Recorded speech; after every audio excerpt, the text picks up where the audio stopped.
नमस्कार मित्रों, मैं हिमांशु गोस्वामी नारद भक्ति सूत्र का अध्याय 1 भक्ति का महत्व आपके सामने प्रस्तुत करने जा रहा हूँ। परम पुरुषोत्तम भगवान की भक्ति में सेवा का वर्णन भगवत गीता में हुआ है, जहाँ भगवान कहते हैं कि आत्मज्ञानी व्यक्ति ब्रह्मभूत नामक दिव्य स्थिति में जो आनंद परिपूर्णता द्वारा लक्षित होती है, नित्य रहता है। आत्मज्ञानी होने पर व्यक्ति आनंद परिपूर्ण हो जाता है।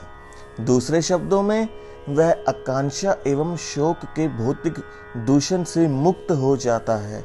जब तक हम भौतिक अस्तित्व में होते हैं, हम जीवन की हानियों पर शोक करते रहते हैं और प्राप्त की आकांक्षा करते रहते हैं।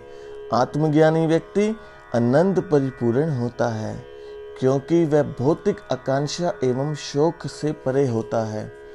आत्मज्ञानी व्यक्ति सारे जीवों को एक समान भाव से देखता है। उसके लिए ऊंची नीची योनियों का कोई भेद नहीं होता। यह भी कहा गया है कि विद्वान व्यक्ति एक बुद्धिमान ब्राह्मण एवं एक कुत्ते में भेद नहीं करता, क्योंकि देह के भीतर आत्मा को देखता है, बाहर दैहिक बनावट को नहीं देखता। ऐसा सिद्ध आत्मज्ञानी व्यक्ति भक्ति को समझने के योग्य बन जाता है।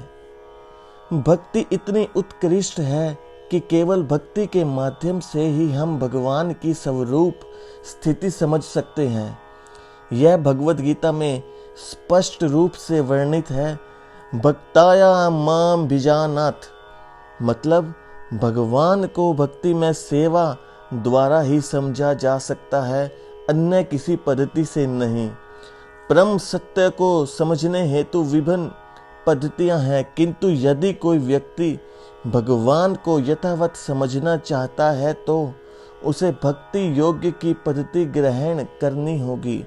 अन्य रहस्यवादी पद्धतियां भी हैं, जैसे कर्म योग, ज्ञान योग तथा ध्यान योग, किंतु परम पुरुषोत्तम भगवान को बिना उसकी भक्ति में सेवा द्वारा समझना संभव नहीं है। यह भगवत गीता के 4थे अध्याय में संपुष्टित किया गया है, जहां हमें पता चलता है कि कृष्ण ने अर्जुन को भगवत गीता केवल इसीलिए कही क्योंकि वे भगवान के भक्त एवं सखा थे।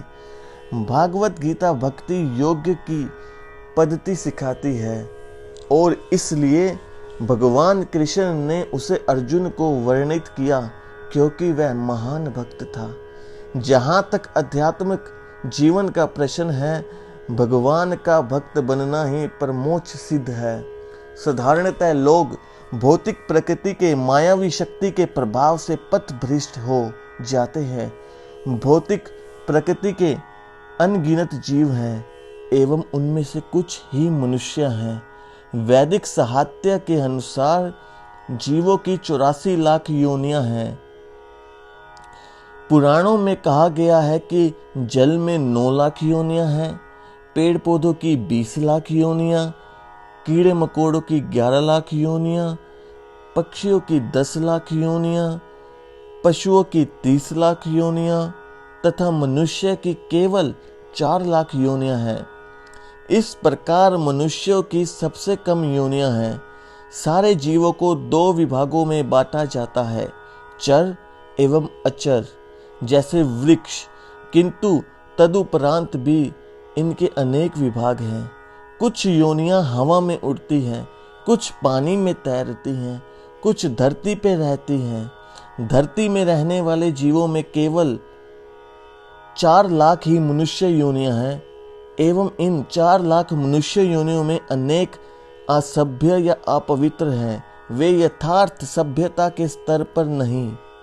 ऐतिहासिक दृष्टिकोण से आर्य मनुष्यों की सबसे सभ्य श्रेणी है एवं आर्यों में भारतीय विशेष रूप से उच्च संस्कृति है तथा भारतीयों में ब्राह्मण वैदिक ज्ञान में सबसे दक्ष हैं।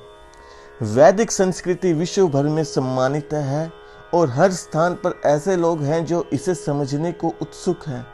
वैदिक संस्कृति के सर्वोच्च सिद्ध स्तर को समझने का वर्णन भगवत गीता के 15वें अध्याय में हुआ है, जहां भगवान कहते हैं कि सारे वेदों का उद्देश्य उन्हें समझना है।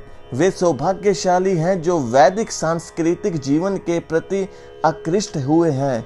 हिंदू स्वयं का वेदों को अनुयायी कहता है, किंतु कहते हैं कि वे साम वेद का अनुसरण करते हैं और कुछ कहते हैं कि वे ऋग वेद के अनुयायी हैं। विभिन्न लोग वेदों के विभिन्न भागों का अनुसरण करने का दावा करते हैं, किंतु वास्तव में अधिकतर लोग वेदों के अनुयायी नहीं हैं, किंतु क्योंकि वे वेदों के विधि विधानों का अनुसरण नहीं करते, इसलिए भगवान चैतन्य महाप्रभु कहते हैं कि चूंकि वेदों के तथाकथित अनुयायी समस्त प्रकार के पाप कर्म करते हैं, इसलिए वेदों के वास्तविक अनुयायियों की संख्या बहुत कम है और इस कम विशिष्ट संख्या में भी अधिकतर लोग वेदों के कर्म कांड विभागों में वर्णित पद्धतियों में आसक्त हैं, जिससे व्यक्ति स्वयं को आर्थिक प्रगति के सिद्ध स्तर तक उठा सकता है। वेदों के कर्म कांड विभागों के पक्के अनुयायी विशिष्ट भौतिक फलों की प्राप्ति हेतु विभिन्न देवताओं की उपासना के लिए विभिन्न यज्ञ करते हैं। ऐसे लाखों उपासकों में कुछ परम सत्य को समझने की पद्धति में वास्तविक रूप से प्रवृत्त हो सकते हैं। उनको ज्ञानी कहते हैं। ज्ञानियों की सिद्धि ब्रह्मभूत स्तर पा लेने पर यह आत्मज्ञान में निहित है। आत्मज्ञान की प्राप्ति के पश्चात ही भक्ति में सेवा को समझने का स्तर प्रारंभ होता है। उपसंहार यह है कि यथार्थ आत्मज्ञानी होने पर ही व्यक्ति भक्ति की पद्धति प्रारंभ कर सकता है।